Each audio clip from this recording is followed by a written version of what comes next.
Fala galera, beleza? Sejam bem-vindos a mais um vídeo do canal Abderenge e hoje eu trago para vocês um vídeo ensinando a como resolver essa questão de circuitos elétricos.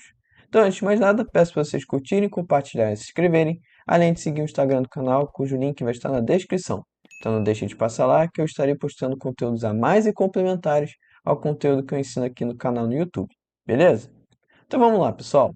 Bom, estou aqui com a questão do ENAD, que eu já iniciei a resolução dela no último vídeo referente a essa questão, que é o da parte 1, em que eu expliquei como a resolução referente aos circuitos 1 e 3. Nesse vídeo aqui, eu estarei realizando a resolução referente ao circuito 2. Então, caso você tenha aqui entrado nesse vídeo e não tenha assistido a parte anterior, né? Lá eu inicio a leitura da questão e justamente explico como é que vai ser o procedimento da questão e eu falo justamente a resolução referente aos circuitos 1 e 3, ok? E que eu também dividiria em partes a resolução dessa questão aqui, tá? Então, nesse vídeo aqui eu estarei fazendo a resolução do circuito 2 e o circuito 4 eu vou deixar para outra parte, outro vídeo, ok? Então, só para recapitular aqui o que essa questão fala, né? Ela fala justamente, em cada um dos 4 circuitos a seguir, que estão operando em regime permanente, estado estacionário, existe um bloco com elemento desconhecido. Beleza, então aqui dos 4 circuitos, nós temos esse bloco aqui desconhecido, ok? E aí ele fala, em cada circuito, o bloco desconhecido pode ser substituído por letra A, um resistor ideal, letra B, um indutor ideal, letra C, um capacitor ideal, letra D, um curto-circuito e letra E, um circuito aberto, ok? Aí depois ele fala, apresente todas as opções de substituição possíveis para cada uma dos quatro circuitos, observando as leis que regem seus respectivos comportamentos. Quanto ao circuito 4, justifique suas respostas, ok?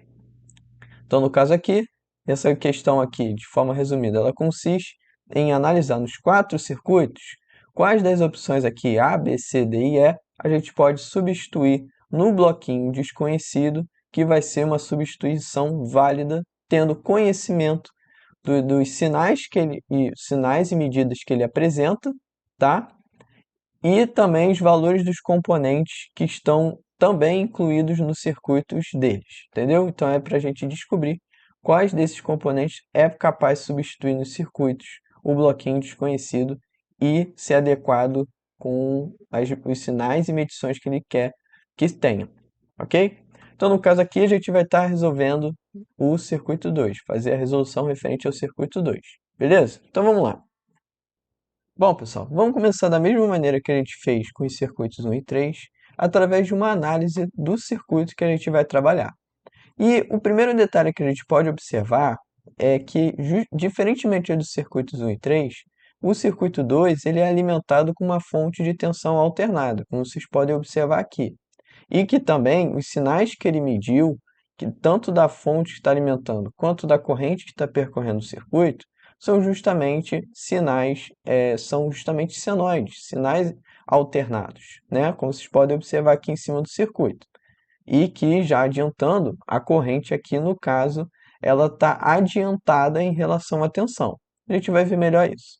Outro detalhe importante para a gente observar desse circuito aqui, que vai ajudar a gente a definir as respostas às questões, é que justamente o circuito é composto por dois componentes, né, um resistor e um capacitor, em que os componentes, esses dois componentes não possuem valores definidos. Então, eles estão meio que, os componentes estão incluídos no circuito e não falou, e o autor não informou para a gente quais que são os valores de resistência e capacitância. Então, eles deixaram, a questão foi dada para a gente de uma forma muito genérica para a gente poder trabalhar. Isso daí vai ser uma influência para a escolha da nossa decisão da questão, beleza?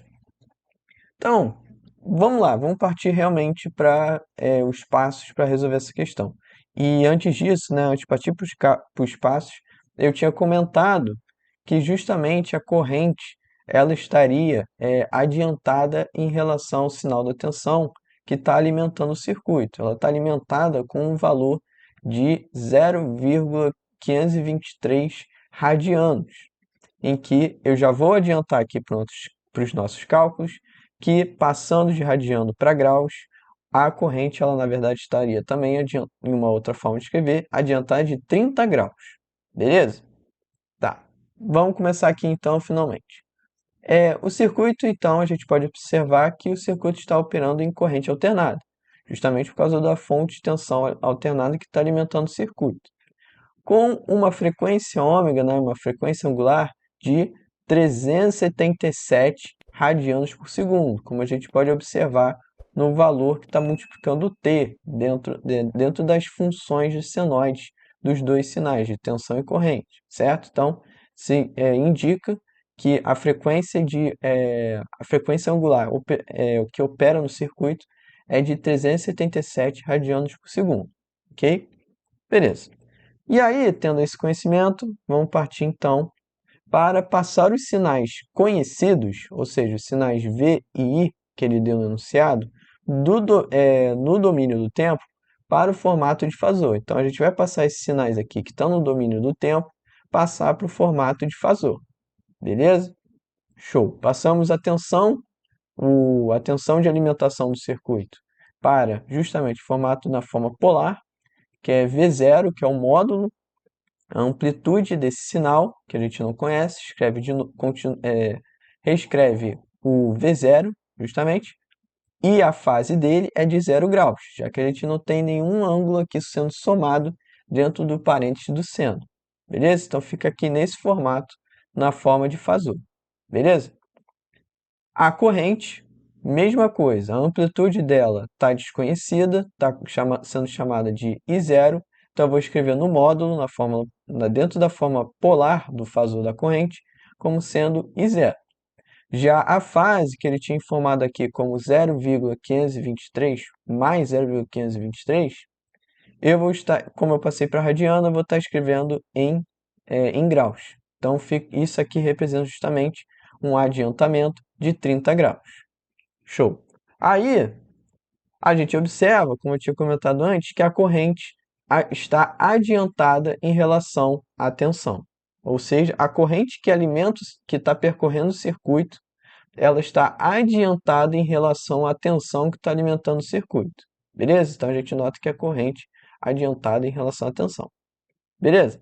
E aí, a gente vai partir, então, aí a filosofia qual que vai ser para essa questão? Vai ser a mesma filosofia que a gente fez com os circuitos 1 e 3, em que a gente vai determinar a fórmula da impedância total de referência para a gente ir testando os valores que a gente os valores de impedância referentes ao bloquinho desconhecido, para ver se bate para ver se é possível atender a impedância total de referência que a gente consegue através dos valores que a gente possui.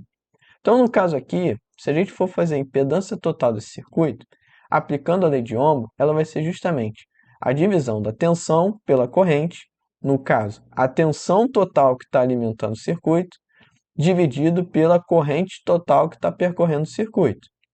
E quando a gente vai substituir a tensão e a corrente pelos fasores que a gente definiu agora, a gente vai ter justamente que a impedância total ela vai ser igual, justamente, como é uma divisão de números complexos, a gente vai ter justamente os módulos se dividindo e produzindo o módulo da impedância total do circuito, e as fases eu vou justamente subtrair, já que é uma divisão.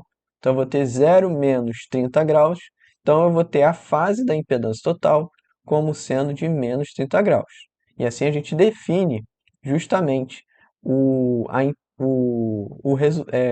número complexo na forma polar que representa a impedância total, como sendo o módulo da impedância total, valor desconhecido, a gente não sabe, já que as amplitudes dos sinais não foram dados, estão na forma genérica, e a fase a gente conhece como sendo de menos 30 graus, ok?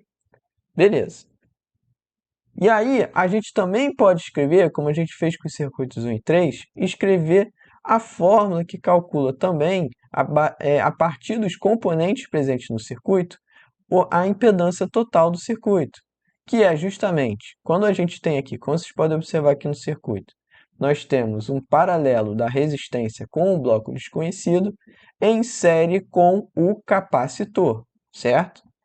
Mas só que nesse circuito aqui a gente está trabalhando com corrente alternada.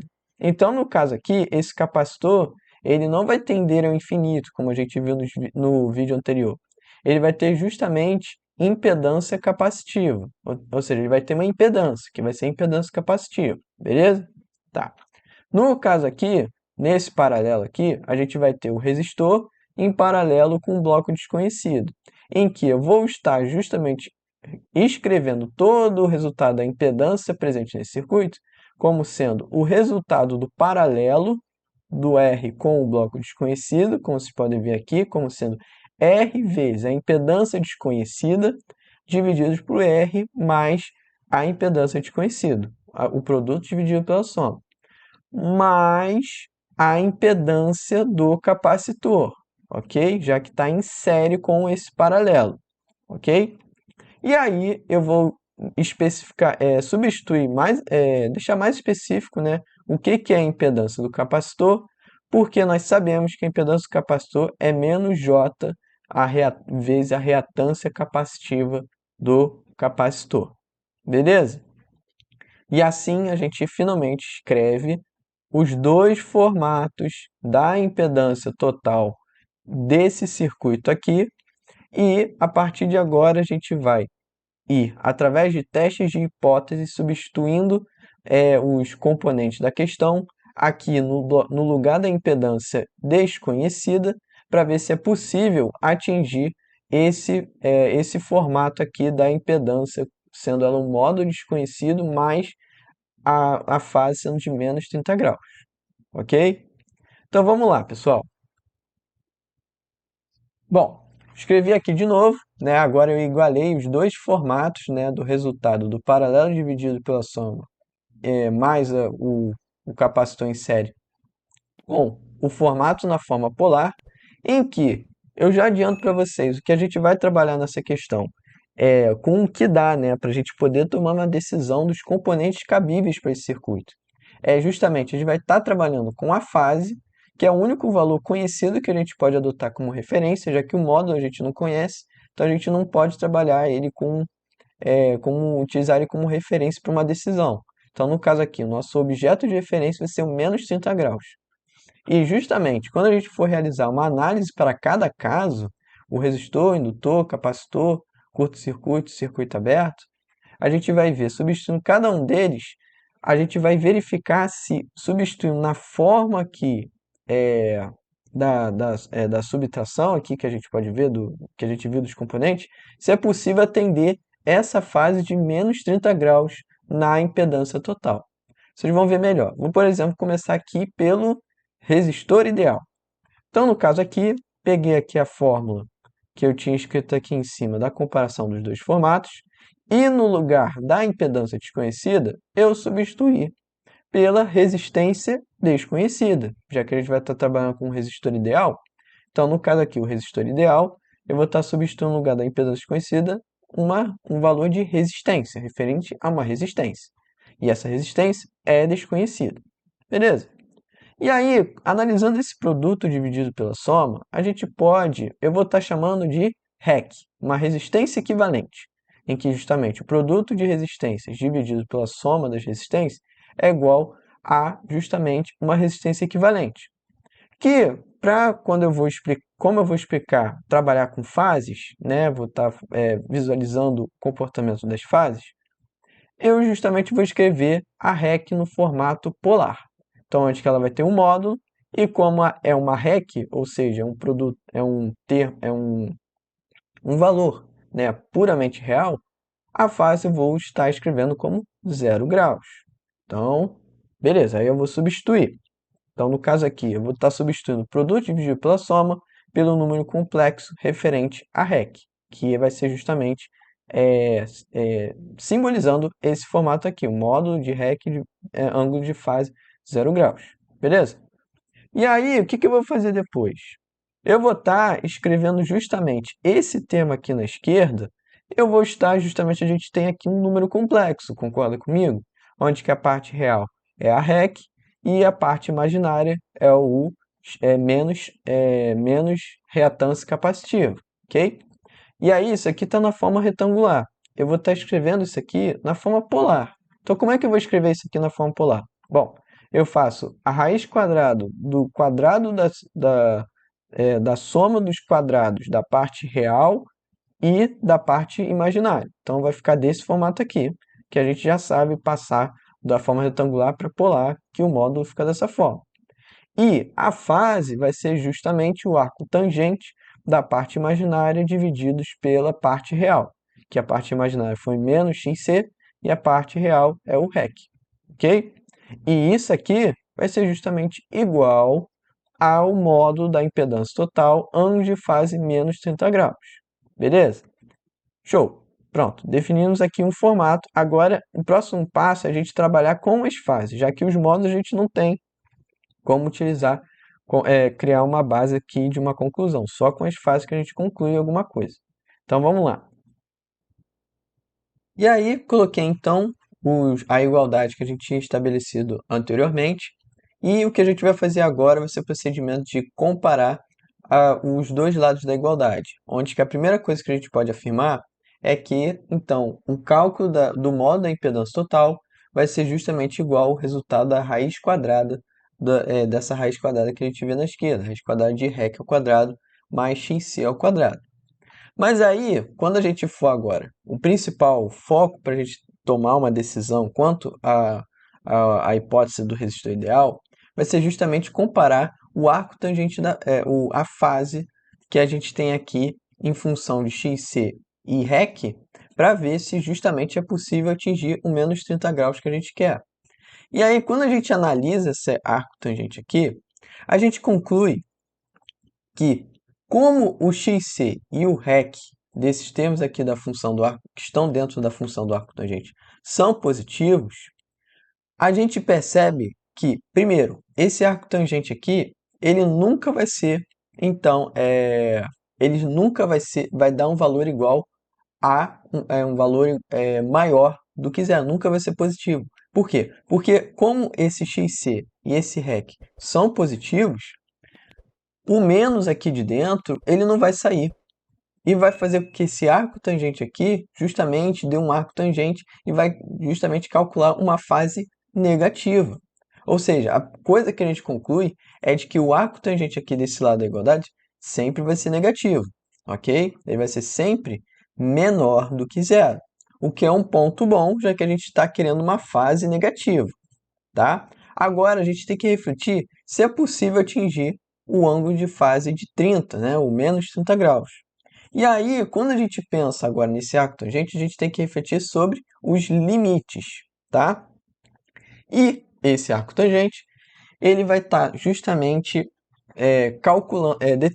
determinando fases justamente pertencentes a esse intervalo, de menos 90 a 0 graus. Ou seja, ele pode assumir qualquer valor entre menos 90 e 0 graus, ok? Por quê? Porque reflitam aqui comigo, né? Analisem aqui comigo esse arco tangente. Vamos começar aqui supondo que o REC a gente estivesse aumentando. A gente aumenta o valor da REC aqui no denominador, vai aumentando, aumentando, aumentando, aumentando. Vocês concordam comigo que essa divisão aqui, ela vai cada vez mais tender a zero? E se ela vai tendendo a zero, vocês concordam comigo que o arco tangente do valor que tende a zero, ele justamente vai fazer com que o arco tangente seja igual a aproximadamente 0 graus? Ou seja, na medida que a gente vai aumentando a REC, a divisão dentro do arco tangente, ela vai cada vez mais próximo de zero e o arco tangente, por consequência, vai cada vez mais se aproximar ao valor de 0 graus. Entendeu? E aí a gente já define um limite de quando, à medida que a gente vai aumentando a REC, o arco tangente vai aproximando de 0 graus. Mas se a gente pensar no inverso, da reatância capacitiva, aumentando, aumentando, aumentando, aumentando, ou seja, ou em outras palavras, vamos não pensar na reatância capacitiva, pensar na resistência equivalente que a gente tinha pensado antes. Vamos fazer a resistência equivalente ser diminuindo, diminuindo, diminuindo, diminuindo, diminuindo cada vez mais em relação à reatância capacitiva. Vocês concordam comigo que essa divisão aqui, ela vai cada vez mais aumentar? E na medida que ela vai aumentando, com o menos aqui da frente, por causa desse menos aqui, vai fazer com que esse arco tangente aqui tenda a menos 90 graus, ou seja, quando a reatância capacitiva for infinitamente maior do que a resistência equivalente, o arco tangente vai ser aproximadamente menos 90 graus. Então aí é justamente por causa disso que a gente pode estabelecer que os limites possíveis para a fase do arco tangente é justamente menos 90 e 0 graus.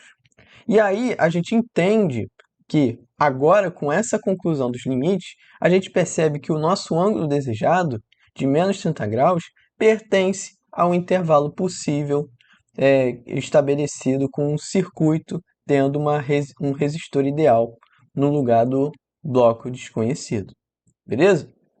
E assim a gente conclui que pode ser um resistor ideal, desde que seu valor, o da resistência R, e a capacitância garantam o módulo e a fase de menos 30 graus para impedância total. Beleza? Então, concluímos então que o resistor ideal ele é possível, desde que seu valor de resistência, o da resistência do resistor R e a capacitância desse capacitor garantam justamente a fase que seja de menos 30 graus e respeite também um módulo, caso ele tenha um módulo específico, um módulo para impedância total, que ele queira especificar, entendeu? Desde que respeite esses dois, mas a nossa referência de menos 30 graus é possível sim atingir, ok?